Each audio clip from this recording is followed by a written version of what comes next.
In this video, let's understand about ARP in detail. So first of all, the term ARP stands for Address Resolution Protocol, and it helps to determine the MAC address of the device with its known IP address. For example, if you know the IP address of any device, and if you don't know the MAC address, then ARP helps you to determine the MAC address of that device with its known IP address within the that is within the same network. Okay, so now we understand like what is ARP or like what's the uses of ARP, right? Basically, it helps to determine the MAC address from the known IP address of any device, right? Why it is required or what's the need for it? Because as we have already discussed in our previous video, I have already mentioned that when one device want to communicate with other device or another device within a same network or within a local network or within a same subnet, then apart from your IP address, the MAC address is required for the communication, right? Because only with IP address, the communication within the local network or within the same network is not possible. It required the MAC address or the physical address of the other device to communicate within the local network. And that's the reason we use ARP, right? So it bridges the layer 3 and layer 2 of OSI model. So this is all about the basics of ARP. Let's understand about ARP step by step, okay, with some scenarios. And before that, like there are few types of ARP. That is the standard ARP, which we used to determine the MAC address, right? Like with its request and replay, will determine the MAC address of any device. And branch-issues ARP is something when a device announces its own IP or MAC just to avoid IP conflicts. Okay, generally we'll see this GRP. It's also referred as GRP. Okay, so we'll be seeing this in the process of DHCP. Once the IP is assigned to any device, then we'll be seeing this, and there are other situations also. So we'll be seeing this GR during our DHCP session, and this is reverse OR, that's absolute, and it finds the IP from MAC, and it's used in old diskless workstations. Okay, and the next one is proxy OR. This is also very important. A router answers the ARP queries for the device in another subnet. Say for example, like you have said earlier, generally ARP used to find the MAC of other device within the same network, right? But consider a situation like you have two different networks, and if you want to learn the MAC address of the other device, then in that case, this proxy ARP is useful. Okay, all right. Now let's understand about the ARP with this, topology. So consider that we have a switch here. I'm just using a 2960 switch, uh, and we have four PCs connected to the switch. Okay, in port 1, PC1 is connected. At port 2 or the interface 2, PC2 is connected. At interface 3, PC3 is connected, and at interface 4 of the switch, PC4 is connected. Okay, for the entire network, I'm using the subnet of 192.168.0.0/24. So for this PC, have assigned an IP address 192.168.0.1, and for PC2 I'm assigning the IP 192.168.0.2, and for PC3 it's 192.168.0.3, and for PC4 it's 192.168.0.4. All right, fine. So with this topology, and it's a L2 switch. Okay, so the first condition, like as per this topology, we can see all these devices are within the same subnet, right? Or within the same local network. So with this topology, let's try to understand the ARP. Okay. So the situation is like when PC want to ping PC3. Okay. So let's understand how the entire ARP process works. Okay. So ping, like say for example, if you go to the command prompt of this PC, maybe once we discussed theoretically, I'll show practically in the packet tracer the same. Okay. So when you open the command prompt of PC1 and if you try to ping the IP address of PC3, okay, let's see what happens. So this is the step-by-step flow. All right. So step one, when PC1 ping PC3 means from here to here. If you want to ping, it goes through this direction, right? From PC1, the request should go to switch and it should come. So this is actually the flow. Okay. But what it's telling in step one, when PC1 ping PC3, apart from the IP address of PC3, PC1 needs the MAC address of PC3 for communication within the local network. So I have already told you, like, if you want for any communication within a same network or within the same subnet or within the local network, apart from the IP address, you need to know the MAC address of the destination. Only then you can directly send the packet or you can directly communicate with it. Okay, fine. And so first what will happen if it want to send to this one, it will it needs the MAC address of PC3. Okay. So step 2, as it needs the MAC address of PC3, PC1 first it will check in its own ARP cache. Okay, because every PC will be having own ARP cache table, right?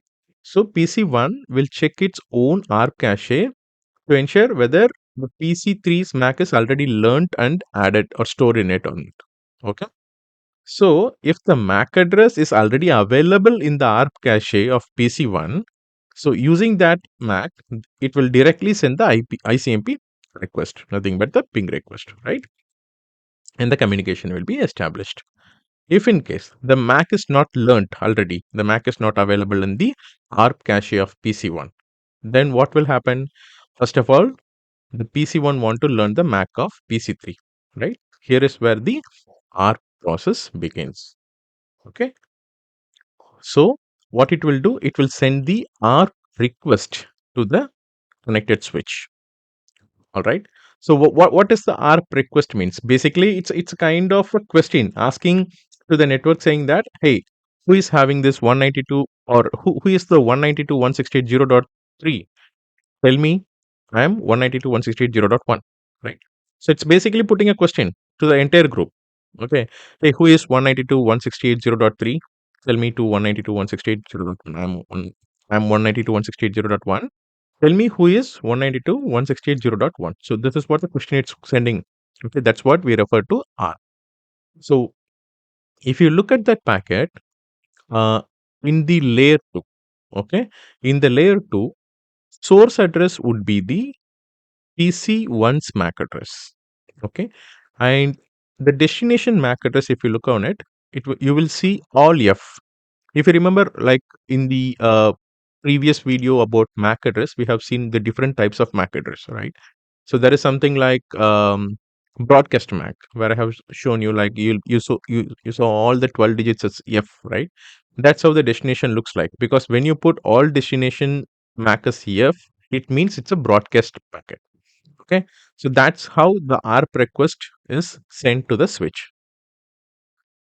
Anyway, on the layer 3, the source IP is 192.168.0.1 and you will see the destination IP is 192.168.0.3. However, as I said earlier, for a local communication, IP address is, apart from IP, you need a MAC also. Only then you can communicate. So that's the reason, like in the source MAC, it will put the MAC address of PC1 and destination MAC, it will put all F and send it to switch.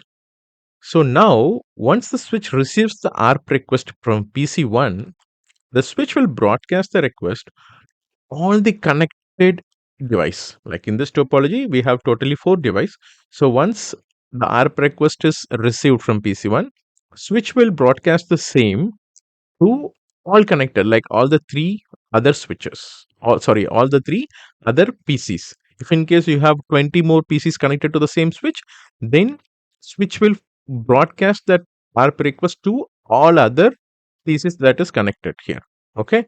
Now, apart means generally switch will broadcast the packet except from the port from where it is received. Okay. If you consider this example, like when a ARP request is coming from PC1 on port 1, when it broadcast, it will not broadcast back to this interface because this is where the request came from, right? So apart from this interface, it will broadcast to all other connected ports. So in this case, like it will broadcast it to port 2, to PC2, PC3 and PC4. So when PC2 and PC4 receives that request, the ARP broadcast request, right? They will discard the message. The reason is, like, basically what is there within the ARP request? It is asking a question saying that, hey, who is this 192.168.0.3, right? That's what the question within the ARP request. So obviously they are not 0.0.3, right? So this PC2 and PC4 will discard that message. However, like when PC3 receives that, it will understand that this particular question is for him. So PC3 will respond back. Okay, PC3 will respond with ARP replay to PC1. So when PC3 sends the ARP replay for the ARP request, it will add the MAC address of this PC in its ARP replay and send it back to PC1. And this ARP replay is not a broadcast, it is an unicast. Okay. So when ARP request comes from PC and it reaches the switch, that's a broadcast. And when ARP replay is sent by PC3 after adding its MAC to the ARP replay, it's a unicast. Means it's directly sending to PC1 only. Okay.